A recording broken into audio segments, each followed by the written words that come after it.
ዘረጋግፍልሃለሁ ያለውን ነገር እንረጋጋ። አንድ ወንድማችን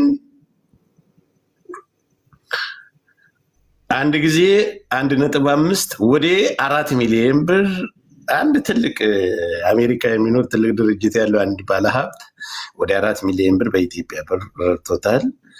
ከእንግሊዝ እንደዚሁ 800 ሺህ ብር ከጀርመን ምናምን የሆነ ማህበር ሰብሰብ ብለው ወደ 3 ሚሊዮን ብር ድርጅቱን ይዞ እንደማይረዳ ለግለሰቦችና ለተለያየ የሆነ ነገር ላላቸው ለተለያየ የሚናገረው የሚያግዘው እንዳጣ ገንዘቡን ሰፖርት የሚያደርገው ድርጅቱን ይዞ ከኪሱ እንደሚያወጣ ነው ሲያስተባብረ ነው።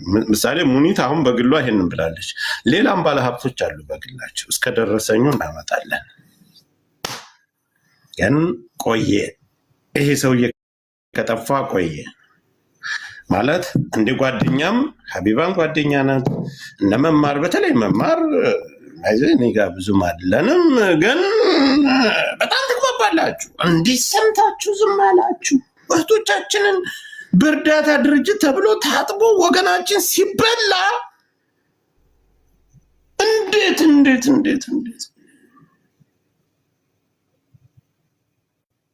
አሁን ሚስቲቱ ደግሞ ስመጣ ሌላ ችግር ሊመጣል።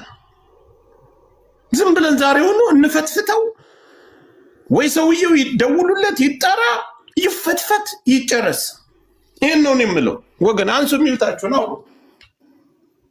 ወንድሜ እንደጀመርክ ጨርስ፣ ወደኋላ እንዳትል። እኔም ማወቅ እፈልጋለሁ ሁሉንም ነገር፣ ምክንያቱም ምንም አይነት ነገር በጣም ሲጠፋብኝ ነው የጠየቅኩት። ይሄ ደግሞ ከተጠያቂነት ነፃ አያደርግም። ምክንያቱም እነዚህ ልጆች ኑቶሎ ጀጎል በጎ አድራጎት ግቡ ብዬ በአንደበቴ ተናግሬያለሁ። እንደጀመርክ ጨርስ አለው። ምክንያቱም እኔ ተናግሬያለሁ። እኔ ግን አባል ሁኑ ነው እንጂ ያልኩት ሌላ አላልኩም።